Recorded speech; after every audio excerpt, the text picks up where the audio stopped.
Hello.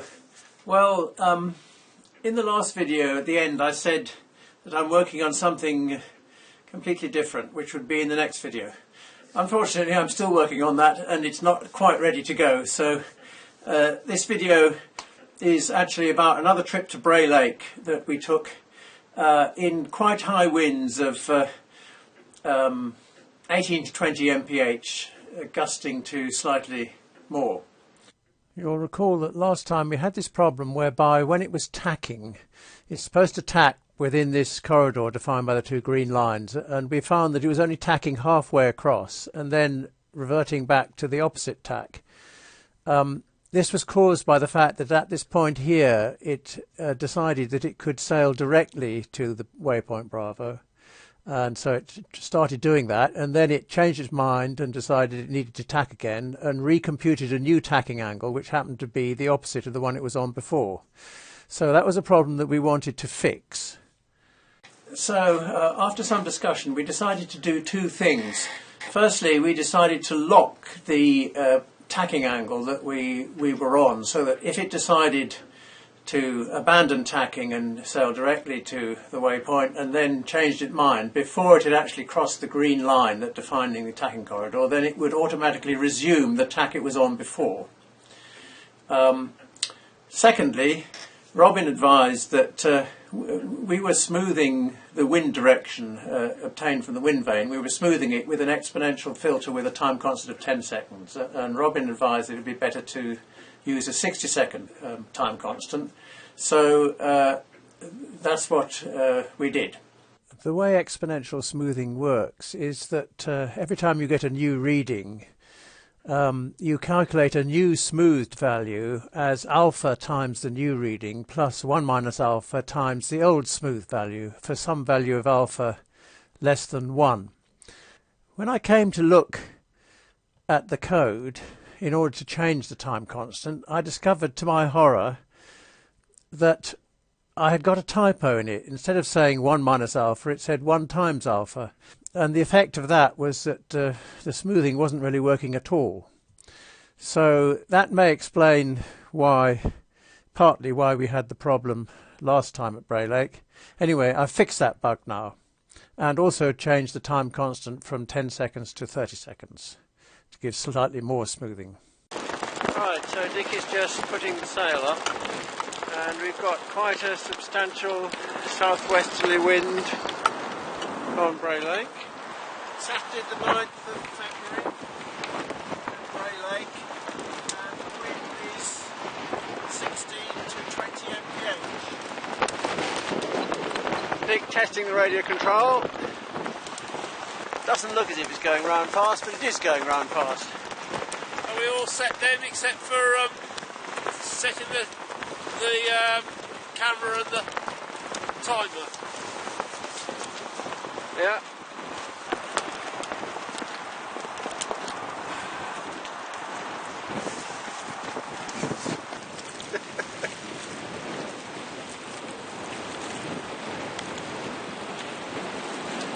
I hope Dick's waders are tall enough.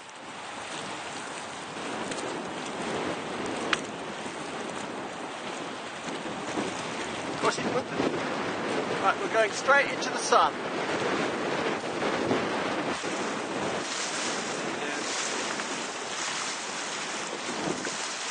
So that's doing an auto jibe, is it? Or trying to? I think it will in a second.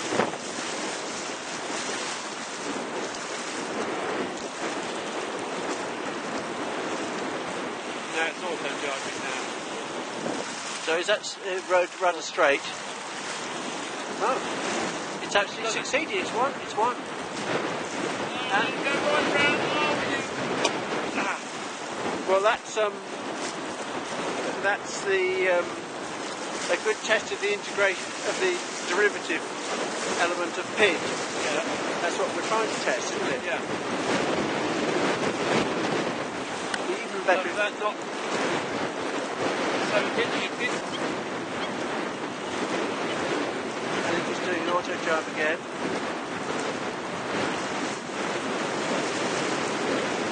And it's on the tack. It's succeeded. Auto jibe succeeded.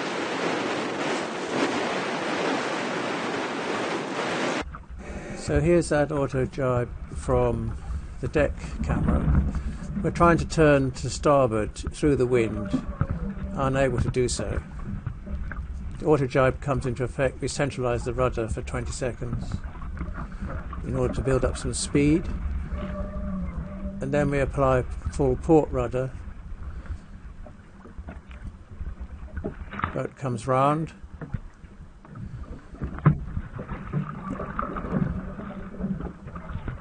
Take the rudder off, correct bit, and on we go.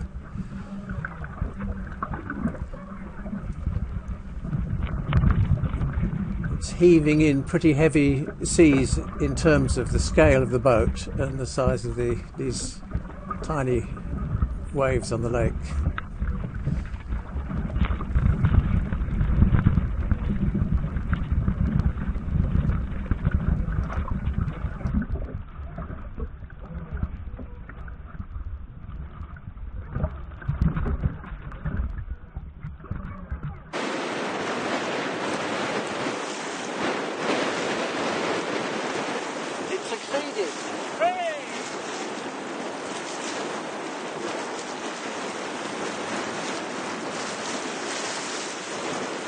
Let's get a look at the telemetry. Can you keep the boat in there? Yeah.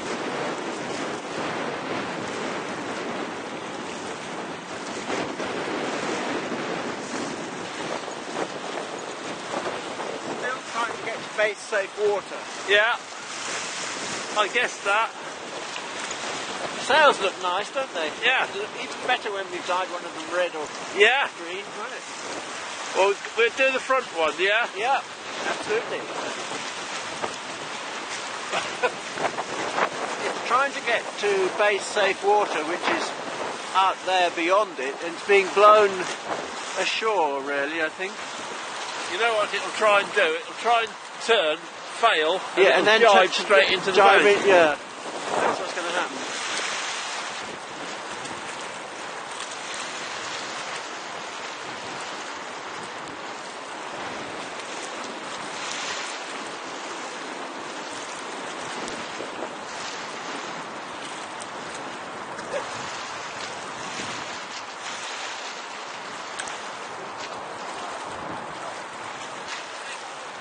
Well, Dick has relaunched it because it was trying to, and hopefully it's now trying to go to Alpha. I'm not sure. We'll see. Maybe I can bring the camera closer to the telemetry now that we're not looking into the sun. I'm not sure what we're trying to do.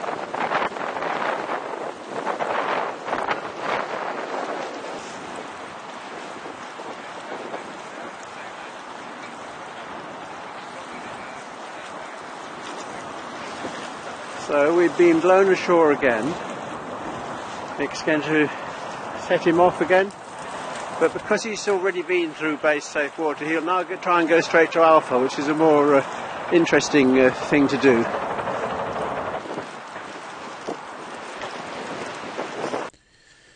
What actually happened here was perfectly legitimate. Woodstock was tacking in this green corridor,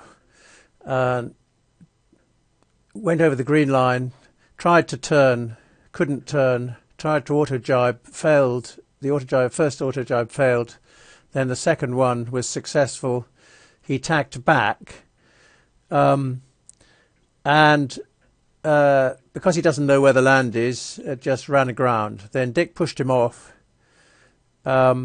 He got to base safe water, decided to tack to Alpha in this new green corridor, again not knowing where the land was, hit the land again. Then Dick decided to drag him along the shore until he got over the green line so that he turned onto the other tack, and then he could sail safely to Alpha like this. So it's tacking on 193. I had to go that far up before I got a left rudder. All the way I was pushing it up there, it was still trying to turn right. Well, maybe we just have to have a narrower tacking line until it gets further away from the shore. So Robin and Dick are looking at the telemetry in the safety of my boot. And the boat is making remarkably good progress towards Alpha, tacking towards Alpha. So he's got to the far end of his tacking corridor and he's trying to turn into the wind, which he won't be able to do, but then he'll auto-jibe and hopefully this is another good test of the auto-jibe, so we'll just look at that for a while.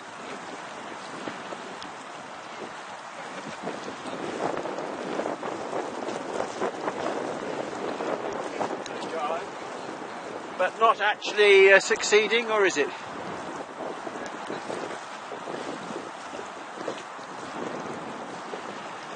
Yeah, it's coming around now, isn't it? Coming around now. So long as it doesn't overshoot, we'll be happy. I think it's won. It won. The auto jibe won, didn't it? Yeah. It stopped tacking. It thinks it can sail directly to Alpha from there. And whether that's true or not, we'll see in a minute. Well, the wind's been kind to you for the moment. Oh, no. Well, We've just got into Alpha and we're tacking to Bravo.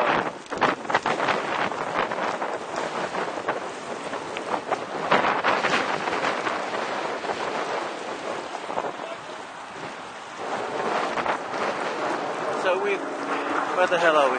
We've got to the edge of our tacking and we're trying to turn.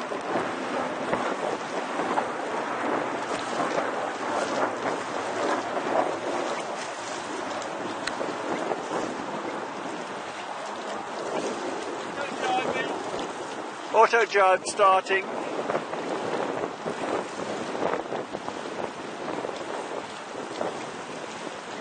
So he should turn to port as he is. And the important thing is that he shouldn't overshoot now. Right, it's come round. And success. He's off on the other tack.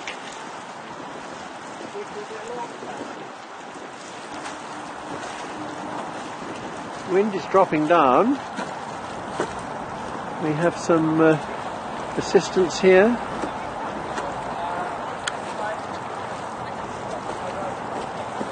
And the sun is coming out.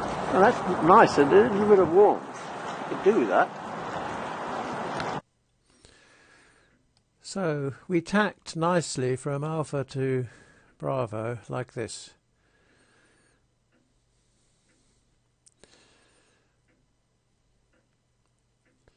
So far, so good. You'll notice that on every time he's on a windward beat and he wants to turn at the end of the beat, he has to auto jibe, as shown by these cyan lines. But when he's tacking more of a downwind, he manages to turn through the wind okay, as he did here and here. When we got up here, an interesting problem arose. Got all these beginners trying out their whatever the hell those things are. But luckily we're well beyond them.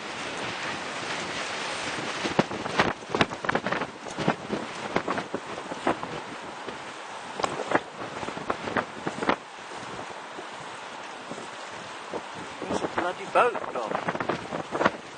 Once you lose this boat, you lose it. I think it's there.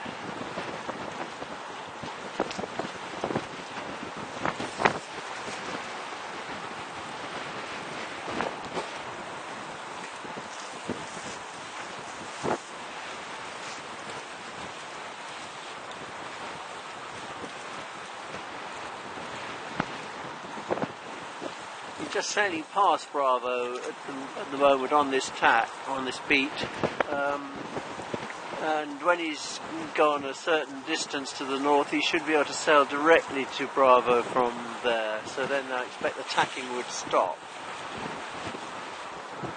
There's Robin, and all these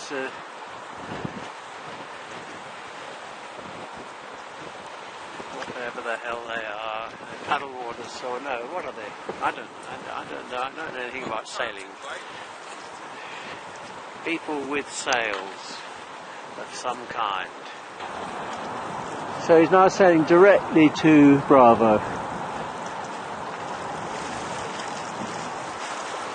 And he's trying to sail directly to Bravo. And he keeps, we don't know why, but turning round and sailing away again. So I'm going to try and watch him. Where the hell is he? Right, I'm going to try and watch this. So he's sailing directly towards Bravo. Everything is fine so far. And now is he? No, he's still going the right way. So we just got to kind of keep on this, see what's happening. Says it needs Looks to me, tack. Is he trying to turn? He's switched to tacking at about 10 metres away from Bravo. He's turning. He's turning away about 10 metres from Bravo. Shouldn't be tacking. Look, it's not tacking. No, it's never tacking. you got to here, and then it's turned away. So what's happening here is that we're happily tacking northwestwards towards that green line, and at this point here the navigator decides that it can sail directly to the waypoint from there, so it stops tacking and establishes a course of 177.4 degrees to Bravo. And at this point the wind direction is 247. The smooth wind direction shown by these red dots. The instantaneous wind direction is shown by the pink or light grey line. He tries to turn to port in order to get onto the new course, but fails to do so. Therefore an auto jibe occurs, and as a consequence of the auto jibe, he moves in a kind of loop somewhat to the right or to the east, and as a result of that, the course now to Bravo has changed to 183.7, which is what, 5 or 6 degrees more. And then the next thing that happens is the wind is 244 here. The next thing that happens is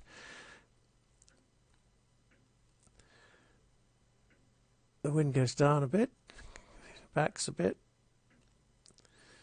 and then the wind goes up to 246. And at this point the navigator decides that it can't actually go on this course of 187 to Bravo, so it starts tacking again. Now, because we just put in this logic which locks the tacking angle, he decides to resume tacking up towards this green line rather than tacking down here, which would have been more satisfactory from our point of view at this particular point. So we're a victim of our own enhancement here. He now tacks northwards, until he gets back into a position where he thinks he can sail directly. And so this loop happens several times like this, wasting a hell of a lot of time. And eventually, here's another one when he nearly got to Bravo, decided to tack back again. Eventually, more or less by fortuitous chance, with the wind being in the right direction, he manages to get to Bravo. So our brilliant scheme of locking the tacking angle actually caused us a considerable delay in this situation. So more thought required. Well, that was all the tacking that he needed to do on this course with this wind angle. So he then sailed happily from Bravo to Charlie, going quite fast. That's 2.4 mph there. Quite fast for Woodstock. By Woodstock standard with his storm sails. Got into Delta. Had a little difficulty turning towards base, but did an auto jibe and recovered there, and sailed happily back to base safe water. Slightly travelling slightly to the west of where he should have been doing. Don't know. Perhaps that's the result of weather helm. Clearly, it isn't leeway. Anyway, gets into base safe water, and then sails directly back to base. Going at over 2 mph to Charlie.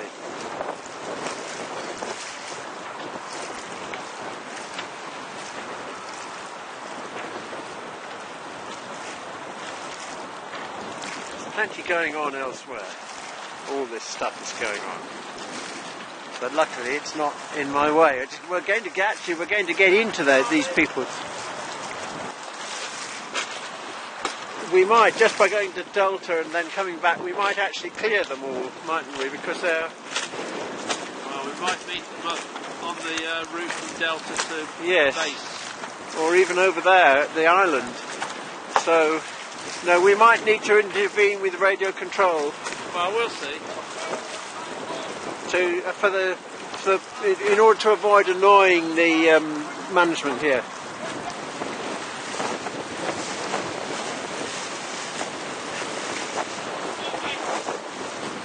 We've got a lot going on here. And the wind is really strong now.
I think he's still going to base safe water,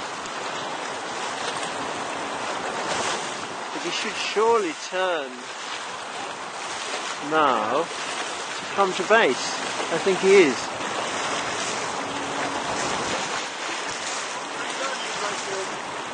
Is he still going to base safe water?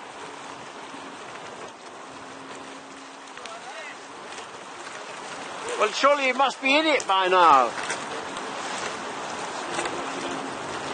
But we've got a hell of a lot of stuff going on here.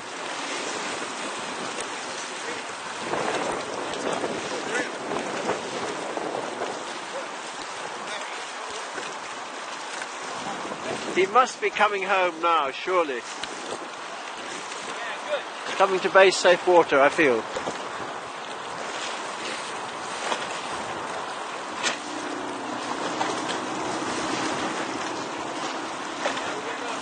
Absolutely on the nose too. Could not be more accurate.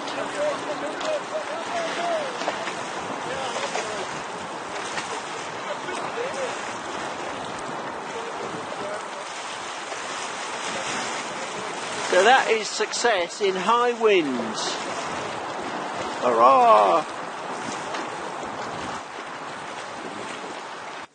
So we regarded that as a highly successful trip in quite high winds, and even though I say so myself, it's enormously improved over our first trip on Horseshoe Lake. God knows when that was, last year. As ever, we come away from it with some things that we need to do or think about. The anomaly to the north of Bravo, where it tacked around in circles for a while, obviously we've got to do something about that. I also noticed that the LEDs that I'd put on the back of the electronics box, in the bright sunlight, I couldn't see whether they were on or off. So I need to make a little shade, I think a little square shade to go over those. What else? We probably need to increase the derivative component of PID slightly, because there were one or two occasions when the auto jibe overshot and went round in a complete circle. Although mainly it managed to avoid that, but some tweaking there is probably necessary. When I got the boat home, there was about an egg cup full of water in the hull. Not sure where that came from, how that got in, but obviously if we get an egg cup full of water in an hour on a lake, we're going to get the hull completely full of water in 24 hours in the sea. So we've got to work more on the deck seal if that's where the water's getting in. Actually, I think possibly the way the screws are sealed, or the bolts are sealed, also needs attention. So we'll be working on those things, hopefully before the next test. Robin, on his YouTube channel, has quite a nice video of this test as well. So I'll put a link to that in the description. And he also has a video of the first launch of an entirely new Snoopy boat, which actually took place the day after this test. So I'll link to both of those below the description. And thanks very much for watching.